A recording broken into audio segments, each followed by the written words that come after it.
If you've ever wanted to know how to make glitter and epoxy tumblers, but you have no idea where to start, keep on watching. I'm Alex with DIY Alex. And I'm Kate with Kate Boyle Crafts. And we are collaborating to bring you a magical series on DIY epoxy tumblers start to finish. Collectively, we have over 3 whopping years of experience of doing epoxy tumblers and other epoxy crafts. Yeah, we do. So we're going to show you a series to answer all of your basic questions. So we're going to start with how to prep a tumbler. Then we're going to show you 2 different ways to glitter a tumbler. Then we're going to make a great video that answers all your questions on how to epoxy a tumbler, followed by how to finish a tumbler and clean it up so that it looks pretty and perfect to send away to customers or to give as a gift. Alrighty, we're going to jump into how to do an ombre with fine and chunky glitter. We're going to be showing you how to do an ombre using a fine glitter and a chunky mix. So we already have our prep tumbler ready to go, ready for the next step for our chunky mix. And we have our epoxy ready to go. If you guys need to see full details on that, check out our last video. We will link it to the YouTube card above and in the description below.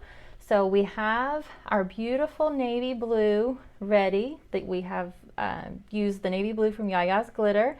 And then we are also going to be using Hello October. And we chose these 2 together because there are some little flakes of navy in there, and we just think it's going to be really pretty together. So how I usually do my ombres with a chunky mix is I go ahead and glitter the full tumbler in a fine glitter, and then I will use a medicine cup or a Dixie cup, pour a little bit of the chunky mix in there, and then I will sprinkle it on with my hands. I just find that this makes it much easier, and you have a little bit more control over it, so that way you don't have pieces sticking up, out, and everywhere, and then you have to use your X-Acto knife and sand extra, and it's just way more hassle. So this is the easiest way I have found. So we are going to start with our epoxy. Now I have mixed 30 milliliters total, so we have 15 milliliters of part A and 15 milliliters of part B.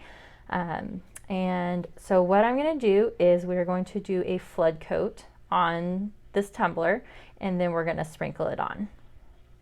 So we just kind of pour it on there. And we probably won't use all of the 30 milliliters, but again, we just like to have a little bit extra just in case. Now, Katie, you glittered this cup with the epoxy method prior to this, and it's already dry, right? Yes, yes. You want to make sure that first coat is completely ready, dried.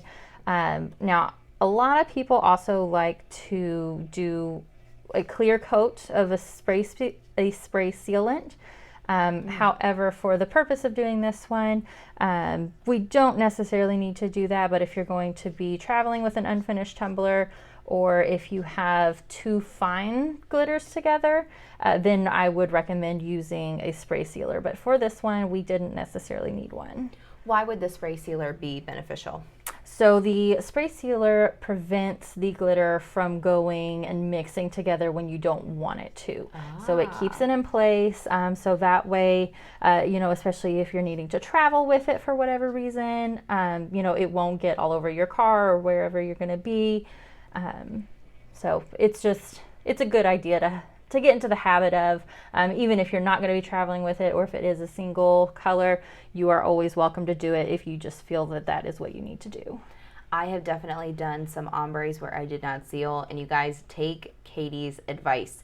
Seal it, seal it, seal it. I usually seal no matter what, only because I found when you start to put the flood coat on and add other glitter, they just really seem to mix together.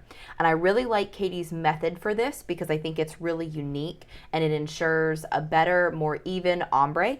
The way that I am used to doing it is the more traditional way, I would say, where I glitter the top of the tumbler with the fine glitter, and then I glitter the bottom of the tumbler, like 1/3 of the bottom and 1/3 of the top with the chunky glitter, and then I mix the 2 and sprinkle it in the middle. And while that works some of the time, I find that my line becomes uneven, or that I end up mixing it together too much, and it just doesn't look the way that I want it to. So I think that Katie's method here is genius.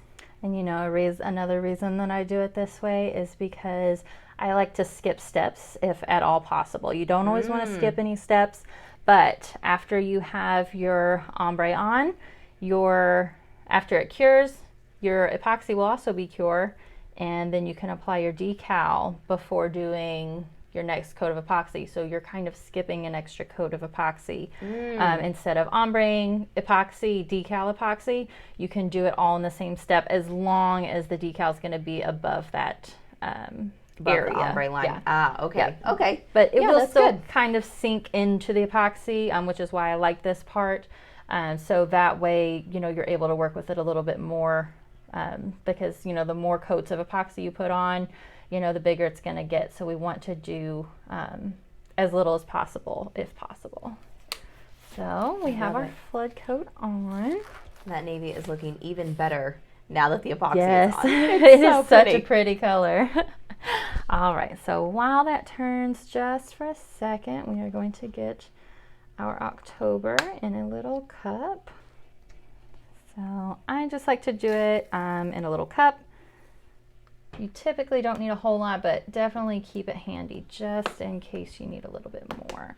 Now I started out pouring it just into my hand, and then I found it was really hard to get off of my hand once it was on there. So I opted out for either a medicine cup or a Dixie cup, pretty much anything. So that way you're able to just pour it right back in as well. Oh, that makes sense. So now that we have this going a little bit, we are going to tip our turner back just a little bit to try and get our back. Okay, so again, we always like to have a piece of computer paper or something to catch it, so that way we are able to salvage as much as possible. So I just kind of tip my turner back and literally just dip in and start sprinkling on. And now you guys might not be able to see it with the bottom here, but once we get to the top, you'll be able to see where the chunky starts to flatten. So that way it will get a really good coverage in there too. And it won't be such a hassle whenever you go to do your next step. I think that's probably the hardest part about chunky is the variety of sizes, especially the bigger pieces. When you do shake them out of a shaker, they can land on the cup in any direction. So sometimes they lay down and behave themselves, but sometimes they are wild children and they stick in all different directions, and you end up with a bunch of fish eyes and just spots where the epoxy just kind of slips over top the glitter and says, nope, I'm not going to cover there. And that is why chunky glitter is challenging. So like we said in our last video, we highly recommend that you begin with fine glitter as a beginner, but I know a lot of you are like me, and I basically got into tumblers because I wanted to do chunky glitter. So I didn't even take my own advice. I think that it is beautiful, and I know you guys do too. So we wanted to show you guys how to do this, but just trust me that if you are new to this or if you are struggling with this, wait to use chunky glitter.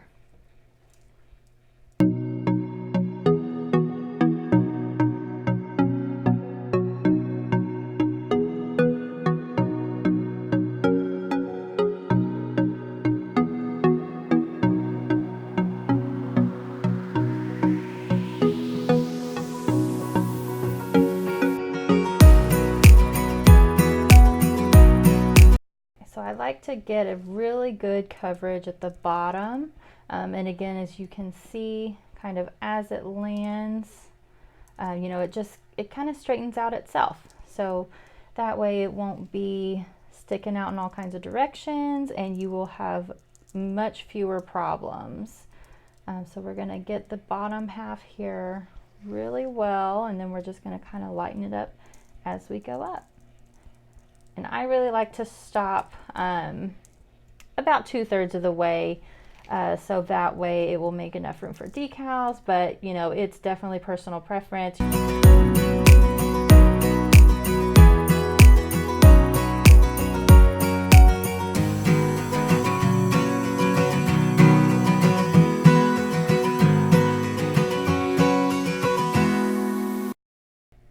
It may be a little more time consuming than the other methods, but I feel like spending my time here instead of trying to X-Acto knife or sand chunky glitter, I just feel like it's much more worthwhile to spend the time here doing this instead. I agree, because that's really a pain in the ass. It really is. It really sucks. That is one of my least favorite parts about the tumbler process. But yeah, so I think that the way that you're doing this makes so much more sense. It's better to spend time doing things right the first time than to have to go back and kind of correct it. And I just think you can control the line of ombre so much better, because what I struggle with sometimes using the method that I explained earlier is that sometimes if I don't feel like my line is very well ombreed, like if it's not blending well, I will just move the line up and up and up and up, and I will end up with 2/3 of chunky and 1/3 of fine, and it looks like a bit of a hot mess. So I really like the idea of this method. I really think this is a better way to go. And look how little glitter you're using. Yeah, hardly any at all. And chunky, for those of you guys who are newer to the tumbler world, chunky glitter is a lot more expensive than fine glitter, like a lot. It is, yes. So it's not a fun thing to waste. Fine glitter is one thing, because if you shop at reasonable places, you can get it between like $3 and $5 for 2 ounces, but chunky glitter is usually about that price for half the amount or more.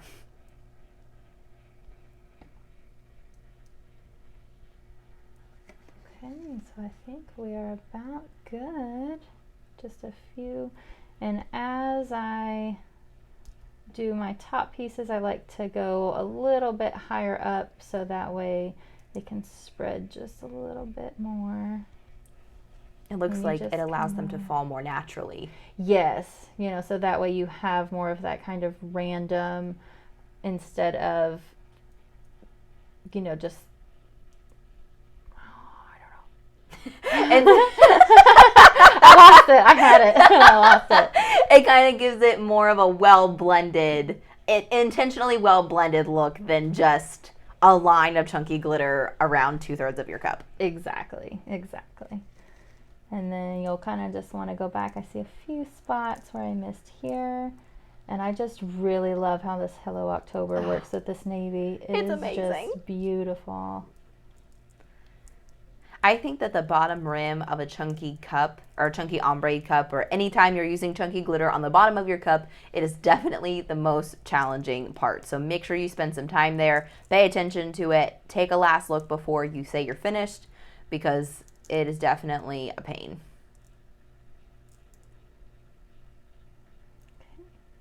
And another reason, kind of a strategy that we had behind using the navy and the Hello October together, is if you use a color of fine glitter that's in your chunky mix, if you have areas of your chunky glitter that don't end up being covered, you can't tell that anything is wrong because the base of your cup is already the correct color that would make sense. So, you know, if we were using, like, let's say white with this Hello October, there wouldn't be any white in the mix. So if there was a piece that was not covered, it would be really, really obvious. Oh, it turned out stunning. I love it. So is there any final pieces of advice or any final checks that you do before you consider it good and walk away? Not necessarily. I mean, it's just basically looking over, you know, looking for any spots that, you know, especially since we have the fine glitter in navy and there are navy flecks here. So you just want to make sure that there's maybe not too much navy together where it kind of looks where there are missing spots, even if there are not. Oh, that's a good point. And how long are we after, since you did so much epoxy, this is basically a flood coat, so how long are you going to let this spin before you consider it dry? So I personally like to wait at least 8 hours. Depending on your environment and the epoxy you're using, those times can vary. But generally, I like to wait as long as possible. So usually around 8 hours for me. And how can people know that they can safely figure out if their cup is wet or not, whether their cup is set or not without ruining it? So what I like to do, if you want to check it, now everybody always says don't touch your tumbler. You know, if you think that it's still wet, it probably still is. But one way to check is I like to just kind of take my knuckle and just barely tap the bottom. That way it's... bump it. Yep, just kind of bump it. It's in an inconspicuous spot, so that way, you know, nobody's really paying too much attention to the bottom. So that way, if for whatever reason, you know, if there's a mark left there, you're able to easily correct it. And that way it won't be smack dab in the middle of your tumbler. I think that's great advice. All right, guys, so after you do the touch test for your tumbler and you can see that it is completely dry, you are ready to sand any areas with fine sandpaper, and then you can add your decal if you're adding a decal as well. And one other thing that I like to do, especially when I'm using a chunky, is that after I apply my decal, I will go ahead and use a spray sealer before the final coat of epoxy, because the flakes are a little bit bigger, so the epoxy tends to kind of repel. So doing that spray sealer will help give it some kind of texture to grab onto, and I find that has helped me a lot in my final coat. I think that's a great tip, and that's a great way to get just one more smooth coat out of your tumbler. Now, if you sand it and you're really struggling to get it smooth, you may want to consider 2 more very small coats of epoxy, just depending on what the needs of your tumbler are. But we're going to show you all that process in our next video. Like, I just can't stop staring. I know. I just want to watch it spin. Oh my gosh, I just love these colors together, the navy and the Hello October from the label say yayasglitter.com, but it's now sasandcrafts.com, are just absolutely gorgeous. So I will link those in the description if those are colors of glitter that you're interested in as well. If you enjoyed this video, make sure to give it a big thumbs up. And if you learned something in this video, be sure to tell us what you learned down below in the comments. Definitely. And if you want to see more epoxy and glitter crafts, make sure that you subscribe to both Kate Boyle Crafts and DIY Alex. We'll definitely link the other channel in the description below. We'll see you in the next episode. That's a wrap.